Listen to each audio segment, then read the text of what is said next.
Hello, thanks for joining me. I hope you're well and welcome back to the channel.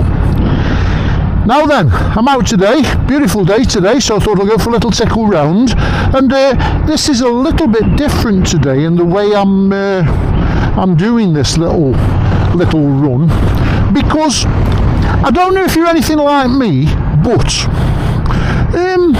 I think generally speaking, I mean, I'm probably a miserable old sod, I know that. But generally speaking, I do prefer to go for ride-outs on my own. Now, are you like that, or is it just me? And the reason for that is, over the years, when I've gone on group rides and stuff, you know, you sort of tend to, obviously, you're in a group, so you've got to do what the group wants to do. And I'm afraid I'm too miserable. I'm too controlling for that. I want to do what I want to do, not necessarily what the group wants to do.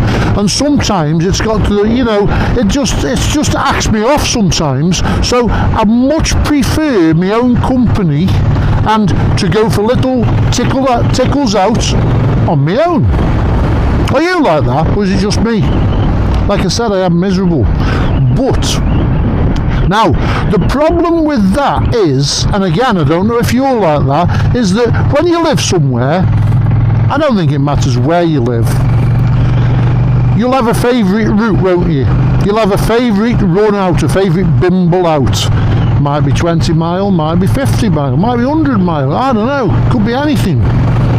But, you know, we've all got a favourite routes, and if you're anything like me, you know, I've got a few favourite routes, probably, I don't know, 5, maybe 10 at most, but I've done them to death. I've done them so many times that there's nothing new on them. You know, it's lost. They've lost. They're lovely routes if you've never done them before, but if you've done them a million times, it's like diminishing returns, isn't it? Diminishing returns. You know, you do something for the first time, it's fantastic.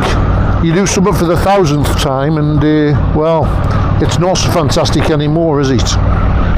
So anyway, there I was, I got this quad lock thing, and I got that all resolved, by the way, as you probably saw on my last video. They sent me the right case. Oh, incidentally, on that, if anybody wants a quad lock case for an 8A, for a Google Pixel 8A, now it's got to be the A because I ordered the wrong one, drop me an email, shottostravels@gmail.com, and if you need a case, you can have it. You can have it with pleasure.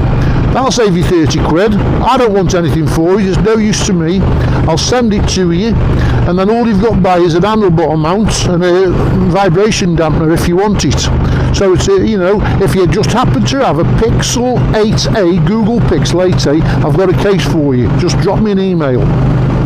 So that's that. So anyway, they sent me the right case, and this one fits perfect to be quad locks on. And now, I had a suggestion off a fella. Now I think I should have researched this, shouldn't I? But anyway, I think it was Mark from deepest, darkest down south. I think he's from Brighton. If I've got that wrong, I'm sorry about that. But one of my viewers, one of my subscribers, said when I was talking about mounting the phone on my handlebars, oh, you want travel? Look at Calimoto. It's really, really good. Calimoto app. Now, that's what's running on my handlebars at the moment. Well, you know, as I look down off, I'm looking at it now, and some of the map functionality has gone on it, because up here where I am, there's no internet. But anyway, there's a way around that as well. You can download the route you want to go before you leave home, but I didn't do that, I just jumped on. And anyway, Calimoto, it's a dedicated motorcycle app. And I just wanted to say a few little words about it. This is only like the third time that I've used it, but yeah, I'm impressed. It's alright, it's very good. Because what it does, obviously, hopefully you can see it on my handlebars, and it gives you step-by-step instructions like anything does, any sat-nav does, but because it's motorcycle based, it finds you decent routes, twisty routes or winding routes, or essentially the three main functions are: the function one is to act like a normal sat nav, to get you from A to B as quickly as possible in the shortest time on the fastest roads. So you can do that. You can just put your destination in and it'll take you to wherever you want to go. That's one. Question. Option two is it'll record the route that you're on. And it's quite advanced, and I'm not pretending to be an expert. I'm not going to give you a warts and all, and I'm not going to give you a tutorial on how to use it, because I haven't got much of a clue. But option two, you can record the route you're on, and you can download that to other people and all that sort of stuff. But I think the main reason for using it, the main thing is it's got this function that'll take you on a bike ride on a circular route. And what you can do when you're setting it up, so from where you are, wherever you happen to be, you can tell it, essentially there's three things. You can tell it the direction you want to go in. So from where I live, I put north. There's like a compass on it, you put north. And you can tell it the distance you want to go. So I put 100 mile on this one. And then you press calculate. And it'll give you a random route north of where you are. And you can specify whether you want twisty roads or winding roads. You probably don't want motorways at that point. You're not trying to get to A to B as quick as possible. You're just trying to have a bimble round, a tickle around in the sunshine like I am today. And so, but what impressed me was, the few times that I've used it, and it is new to me, is that it takes you on roads you haven't been on before. So what I was saying before about the route that you've done to death and you're sick of seeing, even though it's wonderful if you've never been on it, you know, I've done it to death, it'll take you, it sort of takes you sometimes, obviously it's going to take you in the same area that you're accustomed to, but you won't believe how many roads there are that you think you know everything and you know everywhere, and you don't, but this does. And it'll take you on loads of windy or twisty roads and give you a nice bimble round and take you to places you've never been. Oh, missus, that sounds alright, doesn't it? No, not at my age it doesn't. Anyway, and the guidance comes up. You can probably see it's telling me to turn right in 0.6 mile, just like a sat nav. So, truth is, I haven't got a clue where it's taking me. I have no idea. I haven't got a Scooby-Doo, but I'm just letting it take me. You know, I'm out for a bimble, so yeah, take me somewhere then, and let's see where we end up. Obviously you can stop, you can take pictures, and it'll put them on the route apparently. I haven't done that yet, I might try it. And so that's Calimoto. If you're interested in that, you know, get yourself a quad lock, put your phone in it, and jobs are good. It can take you on a route. So this is what's that? Okie dokie. So I've got to turn right here. I haven't got my headphones in, but what it will do as well is give me guidance through Bluetooth. At this particular point in time, I haven't got my headphones in. I'm just looking at the map. So what's it say now? Oh, keep going, in 4 miles, turn right. Okie dokie, that's what we'll do. So, Calimoto app, early days for me. I may do a little bit more of an in-depth on Calimoto in the future when I can find my way around it a bit better, when I know what I'm up to. But first impressions are good, so thank you for that, Mark. Oh, incidentally, this Calimoto app, it is a paid-for app. It ain't free. There is a free trial at the start, which I'm currently... So if you sign up to it, what they do is they give you a free trial, and while you're on the free trial, you can cancel it. I don't know if it's a week free trial or a month free trial. I can't even remember that. What am I like? But it gives you a free trial for you to try it. If you don't like it, you can go on the app itself and just cancel subscription before they've even taken it. And it costs, I think it said it cost £42, and I think that's a year. So I'm guessing, because it's a German-based thing, it's probably €50, is it? I don't know, €50 maybe. But I think they're going to take 42 quid in a few days if I don't cancel it. And to be honest, I can't see me cancelling it. I think it's all right, because it's like the friend in my pocket that I'm going for a ride with, who's showing me roads that I don't go on, roads I've never been on. He's not going to get me lost, and I don't have to stop if he won't stop. I can stop if I won't stop. So it's wonderful. Wonderful. Now, Martin's been in touch.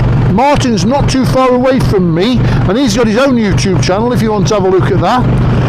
Martin Trafford Moorland Rider, I think, something like that. I'll put a link in the description below to his channel. And Martin got in touch, and he was on about my camping trip just the other day.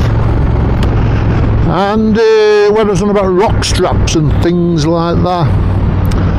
And it's a very, very valid point that he raises that I just wanted to share with you, and maybe encourage you just to have a look at another YouTube channel. And the YouTube channel concerned is called Moto Giant. If you just put Moto Giant in YouTube, it'll take you to this American lad who, unfortunately, some of you may have seen it. You know, he's got loads of views. It's been obviously shared around a lot, and but it's worth a look. Moto Giant. And what he did, unfortunately, he's had an accident on his bike. And the relation to what Martin was telling me was he was on about rock straps and bungees and securing stuff to your bike, how important it is to get it right. So there's a couple of points that you can take out of these videos with Moto Giant.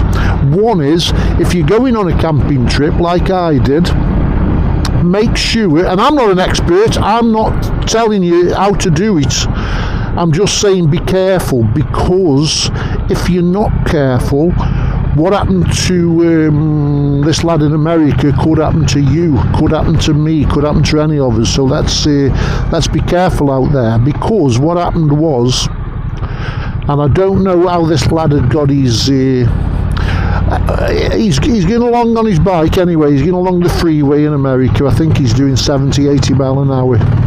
Quite a big bike, big adventure bike. And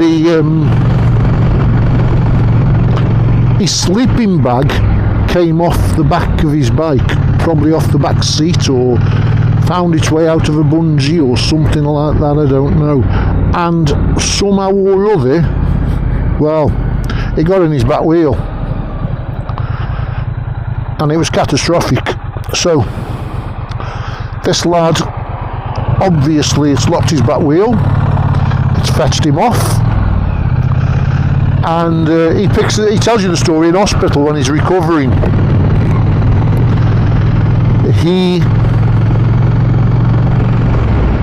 Well, I'll tell you what, listen, I'm not going to tell you too much about it, because I would encourage you to go, and he can tell you better himself than what I can.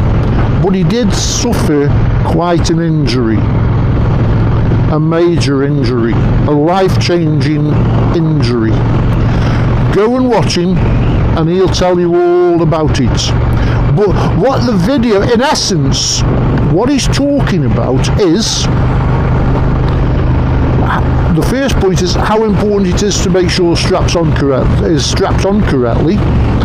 And the second point is to consider your riding gear. Now I'm not here, and he says in the video many times, you know, I'm not going to tell anybody what to ride in. I'm not going to tell anybody what to ride the bike in. We've all done it, haven't we? We've all probably got the gear, and equally we've all been out in, let's say, inappropriate gear at times. You know, rightly or wrongly, it happens occasionally. If you've been on bikes as long as most of us, that's what happens. You know, funnily enough, on the road up just, having watched this lad in America and his injuries, and it does make you think. So, like I said, go and have a look at Moto Giant. Does make you think. But coming up here, just I pulled up at a T-junction, and this couple went past me. There was a lad on the front and a girl on the back, and they both got flip-flops, shorts, short-sleeve t-shirts, little open face helmet, and that's what's going on here now. Let's have a quick ride through here. So they've all got this stuff on that isn't really fine on a summer's day, but should you find yourself having an issue somewhere, it can be problematic. So yeah, there they were in the flip-flops and the shorts, and I thought, yeah, not really ideal. But hey, who am I to can I honestly say I'm not? I've never done that. No, I can't, because I've done it. I've been on holiday in Greece on my scooter, you know, with my daughter on the back, and thankfully nothing happened. But should anything happen, gravel rash isn't very nice. Anyway, have a look at Moto Giant and he'll explain that, because he's on about, you know, so first of all you've got to make sure your stuff's strapped on, and secondly he's talking about the importance of getting a bit of, you know, decent jacket and boots and stuff like that, which we all know, we're all aware of that, aren't we? And in the UK, most of the time we wear them because the weather isn't, you know, this is a better than average day, but it's still not, you know, as hot as it gets in some countries. To be honest, I wouldn't want it. I don't want it much warmer than this. This is lovely. And even in winter, let's face it, often it doesn't get that extreme that it's so cold that you can't go out. You know, we might have a run, man. We have a month when you can't go out because it's raining, horrible and cold and manky. But even then, sometimes you get odd days when you know, sorry, I'm off out on my bike a bit. But anyway, have a look at him, Moto Giant, and he'll tell you all about, you'll see for yourself the importance of making sure stuff's strapped on your bike correctly and riding gear. And he isn't an evangelist, he really isn't. He's a straightforward guy telling you what happened to him. He's clearly a very experienced motorcyclist, and unfortunately occasionally shit happens. So let's try and be safe. Let's try and be safe.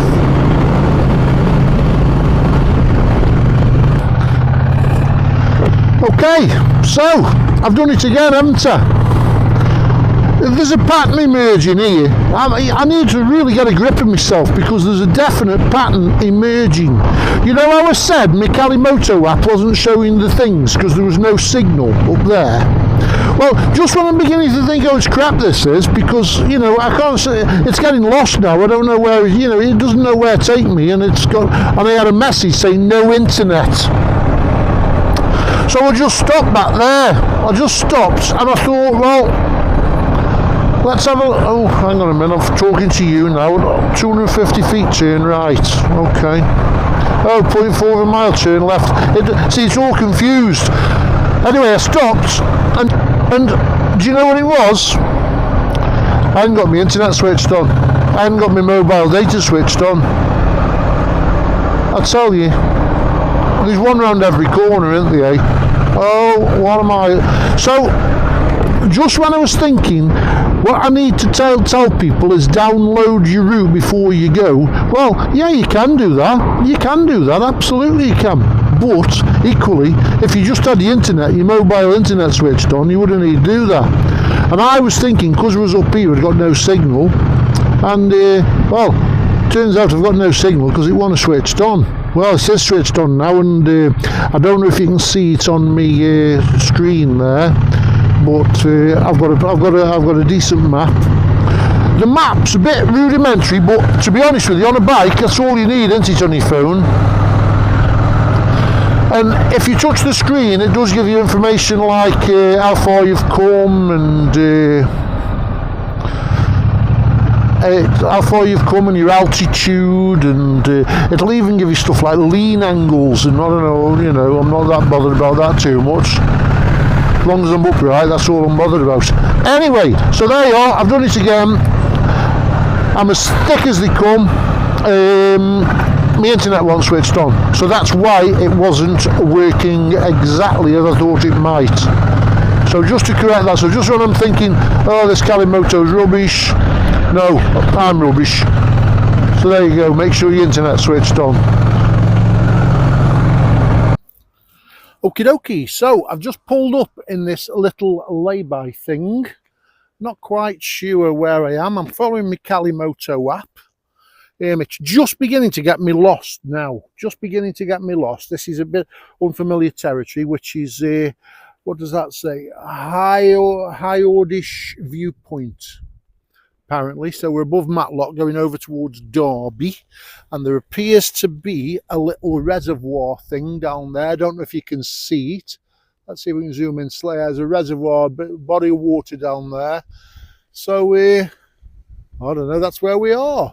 So what I thought I'd do is I thought I'd just stop here somewhere and get these photos done, referring to me notes. So I'll see if I can prop you up on this stand, on this bit of a post here. There's my wonderful T100, and I'll sit on that bench and we'll see if, there you are, you should be able to see me there, shouldn't you? If, watch this, you know what I'm like, knowing my luck, it's going to fall off. Right, let's get a watch it. Let's get me notes, and we'll just get these photos done. Okay. Hello. Right. Oh, that camera looks a bit wobbly, but still. Okay, what have we got? We have my mate Pete, first of all, from Normandy. Now, he's been out and about on his classic 350, and he's been to a place, St. Georges de Grihaine, Port Mare. I don't know which one it is, or whether it's the same one and the same. Oh, let me just put you upright, because you look a bit wobbly to me. I don't know. Oh, let me just have a look behind you. Let's have a look at the. Oh, I don't know though. That looks, doesn't look too. It's all right. That does.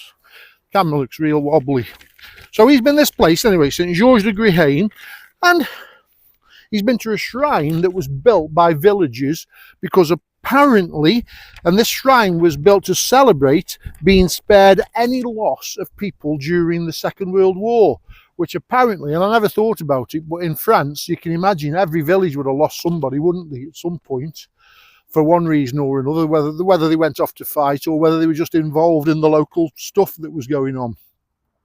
But very rare in France, he says, celebrate being spared any loss during the last war. So that's wonderful. Thanks, Pete. Thanks for sending us that.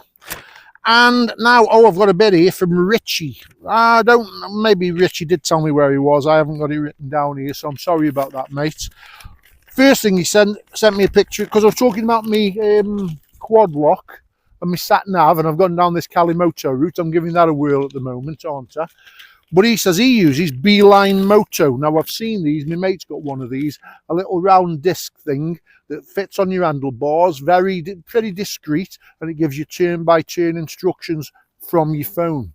So he sent me a picture of that. So if that was something you were interested in, you could always go down that route. I've gone down mounting my phone route, but I do know one of my mates has got this Beeline. He says it's very good, and I believe the latest ones are even a little bit better than the early ones, because they show an actual map now, don't they, rather than just turn by turn. But he uses that, and he makes it. He's got a T120, so he's got a Bonnie, a bit bigger than mine, but very, very similar, obviously. And he says Pirelli tyres fitted as standard are definitely not the same ones that you get if you go aftermarket to an aftermarket dealer and have Pirelli tyres fitted as a secondary, from then on. Because he said somebody, it must be Tony of Man Cave Moto. He did a vlog a while ago on this very subject, and sort of, he must prove it. I haven't seen the vlog yet, but I will go and have a look. But if that was something that interests you, go and have a look yourself. Man Cave Moto, apparently, and he'll tell you that they are different, the standard tyres. Not forgetting that the latest tyres that are fitted are either Metzelers or Michelin's. They're not. I don't think they're fitting Pirellis anymore. This was just on my model, so that was the 2017 to 2021 model, the earliest model of the water-cooled T100.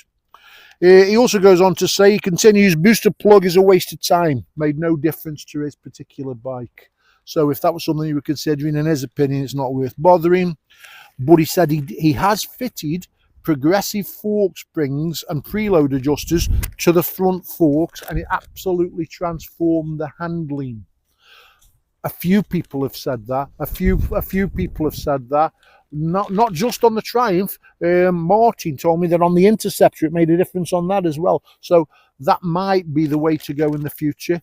I was talking about my rear shocks on mine, how they were rock solid until I put all that camping gear on the back, and then they became more compliant.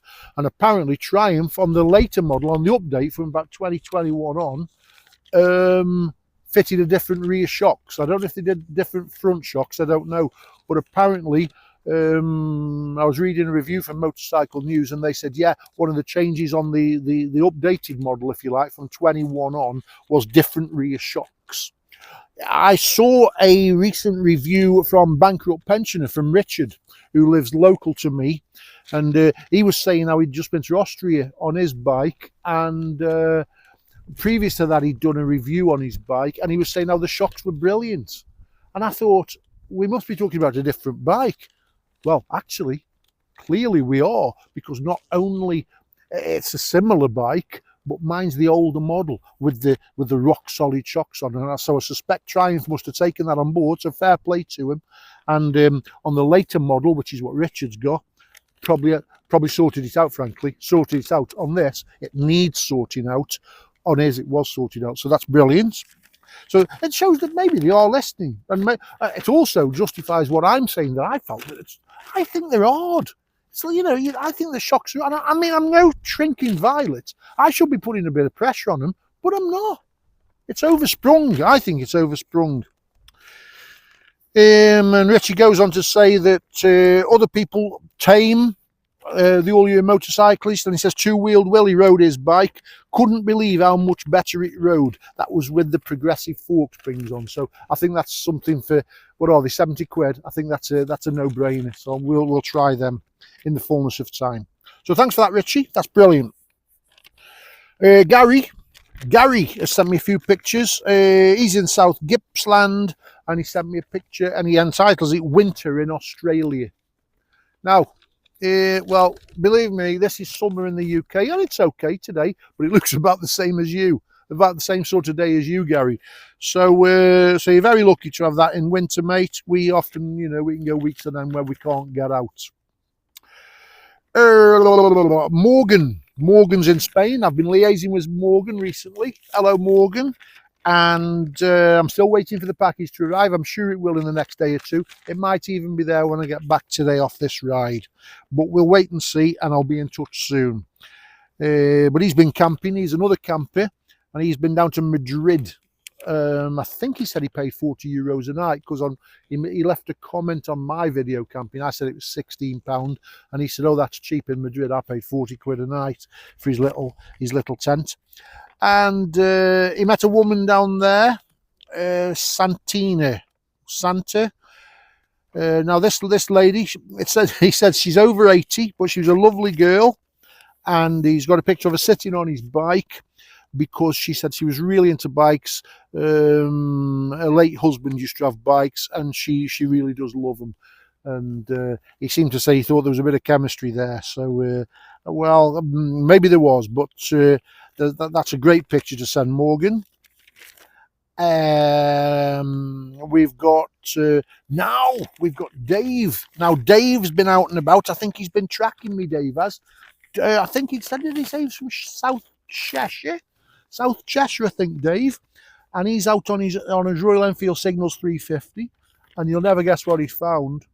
He's found the magic tunnel. Yeah, I thought I was the only one that knew about that, but he says he went through it on his 350 Signals. He said it didn't change his Enfield into a Bonneville, but he said he didn't know the magic word. Ha ha! Well, first of all, you might not want to change your Enfield into a Bonneville. That's the first thing, because there's nothing wrong with little Royal Enfield Classic 350s. Nothing at all. But as for the magic word, well, do you think I'm going to divulge that?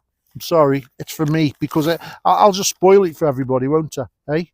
So you're not getting any magic words out of me. But yeah, there is a magic word. And I carefully didn't show it on the video. So, ha ha, Dave. But well done, you found the magic tunnel, mate.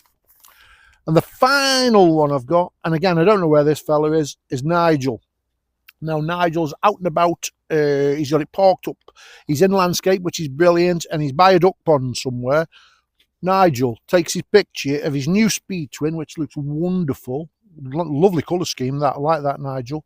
And he tells me he takes it by a duck pond. Come on, mate. What do you know? There's 1 or 2 duck ponds in the UK, aren't they? Eh?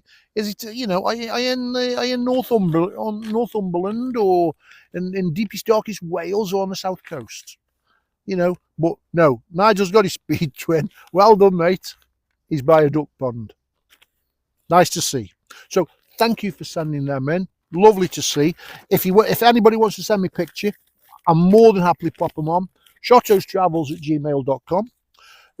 Equally, if you want to comment, you can comment in the box below the video, or you can send me an email, again, to the same address, any anecdote, anything you want me to mention, a bit like the information Richie was giving me. That's always wonderful for all of us. And the best thing you can do for me, of course, is to subscribe. You know, when I went from me Enfield to me Bonneville, I won't say a lot of people unsubscribed. And what, you know, I've been called a traitor. I've been called a traitor because I've gone from an Enfield to a Triumph. But I am happy with my Bonneville. It just ticks the boxes. You know, it does what an Enfield does, and a bit more on the longer trips. But you'll never find me knocking Royal Enfield Classic 350s. And as I've said before, I could easily find myself on another one soon, just as soon as funds allow.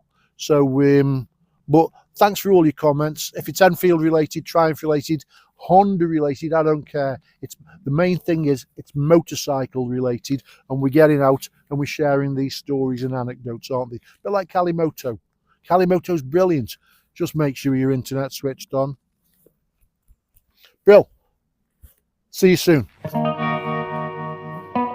So I wish you all a good day. Thank you for tuning in. Please give me a thumbs up. Feel free to leave a comment. Send me a picture. Send me any anecdotes you might have to shottostravels@gmail.com. If you'd be good enough to subscribe, that'd be wonderful. And what I'll do is I'm going to see you next Sunday. So next Sunday, I'll see you again. Take care of yourselves, and watch out for the potholes and the lunatic drivers, and I'll catch you on the next one. Bye.